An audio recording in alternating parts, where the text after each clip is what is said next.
اعوذ باللہ من الشیطان الرجیم، بسم اللہ الرحمن الرحیم۔ آج ہم لوگ دیکھیں گے تراویح کا مطلب کیا ہے اور تراویح کس کو بولتے ہیں اور تراویح کی نماز کتنی پڑھنی ہے۔ تراویح کی نماز کیا ہوتی ہے؟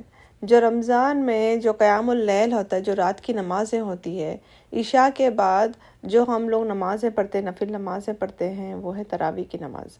اوکے، صحیح بخاری شریف کی حدیث ہے، حضور صلی اللہ علیہ وسلم نے فرمایا جو قیام اللیل ہے وہ 2 رکعت کر کے پڑھنا ہے آپ لوگوں کو۔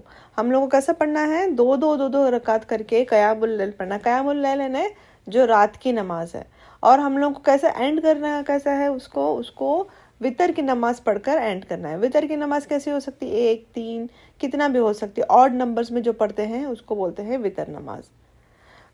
کتنا بھی ہم لوگوں کو پڑھنا پڑے گا؟ حضور صلی اللہ علیہ وسلم کی حدیث ہے، حضور صلی اللہ علیہ وسلم کی سنت کے حساب سے بخاری شریف کی حدیث ہے، حضرت عائشہ رضی اللہ عنہ فرماتی ہیں کہ حضور صلی اللہ علیہ وسلم ہمیشہ قیام اللیل یعنی رمضان یا رمضان کے اس کے علاوہ بھی دوسرے جو ٹائم تھے، وہ ہمیشہ حضور صلی اللہ علیہ وسلم 8 رکعت نماز پڑھتے تھے۔ 8 رکعت نماز پڑھتے تھے اور اینڈ کیسا کرتے تھے؟ اس کو 3 رکعت وطر کے ساتھ اینڈ کرتے تھے۔ اس کا مطلب کیا ہوگا؟ 8 + 3 = 11 رکعت، 11 رکعت نماز پڑھتے تھے۔ حضرت عائشہ رضی اللہ عنہ فرماتی ہیں کہ میں بیان نہیں کر سکتی ہوں کہ حضور صلی اللہ علیہ وسلم جو نماز پڑھتے تھے، جو قیام اللیل پڑھتے تھے، وہ نماز کی خوبصورتی اور وہ اتنی لینتھی نماز پڑھتے تھے کہ میں اس کا بیان نہیں کر سکتی ہوں۔ حضرت عائشہ رضی اللہ عنہ فرماتی ہیں کہ وہ 2 + 2 کرتے ہیں نا، جیسے 4 + 4 4 اور 4 ہوتا ہے 8 رکعت ہو جاتے ہیں۔ 2 کے 2 ہم لوگ بناتے ہیں، یعنی 4 ہو گئے +4 یعنی 8 رکعت ہو گئے، اور +3 کریں گے تو 11 رکعت، ٹوٹل 11 رکعت حضور صلی اللہ علیہ وسلم پڑھتے تھے۔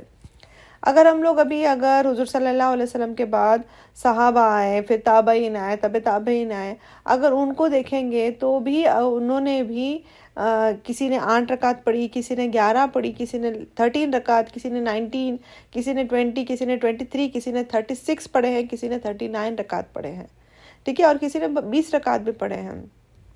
تو یہ نمازیں یعنی کیا ہے؟ حضور صلی اللہ علیہ وسلم کی سنت کیا تھی؟ حضور صلی اللہ علیہ وسلم 8 رکعت پڑھتے تھے، اس کو اینڈ کیسا کرتے تھے؟ اینڈ ود وطر کرتے تھے، 3 رکعت کے ساتھ ٹوٹل 11 رکعت ہوتے ہیں۔ تو جیسے صحیح بخاری شریف کی حدیث ہے، حضور صلی اللہ علیہ وسلم نے فرمایا آپ کو 2 رکعت کر کے جتنی بھی نمازیں پڑھنے ہیں ہم لوگ پڑھ سکتے ہیں، اس میں کوئی مسئلہ نہیں ہے۔ اگر کوئی 20 رکعت پڑھ رہا ہے تو بھی مسئلہ نہیں ہے، اگر کوئی 8 رکعت پڑھ رہا ہے تو بھی مسئلہ نہیں ہے، اگر 11 رکعت پڑھ رہا ہے تو بھی مسئلہ نہیں ہے۔ دیکھیے ہم لوگ کو جیسے حضور صلی اللہ علیہ وسلم نے بتایا ہے کہ وہ 2 رکعت کر کے ہم لوگ کو نماز پڑھنا ہے۔ اب حضور صلی اللہ علیہ وسلم کی سنت کیا تھی؟ حضور صلی اللہ علیہ وسلم نے اپنی زندگی میں ان کی سنت کیا تھی؟ حضور صلی اللہ علیہ وسلم کی 8 رکعت پڑھنا تھا، ٹھیک ہے، انہوں نے 8 رکعت پڑھے، پھر اس کے بعد میں 3 رکعت سے ختم کیے، ٹوٹل 11 رکعت۔ اس کے علاوہ آپ جتنے بھی پڑھتے ہیں وہ نفل نماز میں کاؤنٹ ہو جائے گا۔ تو آپ اگر 8 بھی پڑھ رہے ہیں یا 20 رکعت پڑھ رہے ہیں، کوئی مسئلہ نہیں ہے، اس میں بحث کرنا یا جھگڑا کرنے کی کوئی بات ہی نہیں آتی ہے۔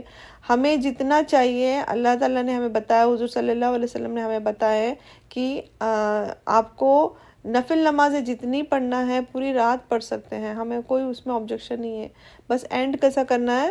And with any odd number, یعنی 1 رکعت 3 رکعت آپ کتنے بھی وطر پڑھ کے اس کو اینڈ کر سکتے ہیں۔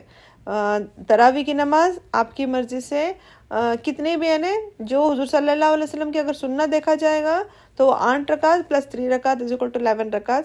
اگر آپ کو زیادہ پڑھنا ہے تو اس میں بھی کوئی مسئلہ نہیں ہے۔ اللہ تعالیٰ ہم سب کو نمازی بنائے اور صحیح طریقے سے دین فالو کرنے کی توفیق عطا فرمائے، آمین۔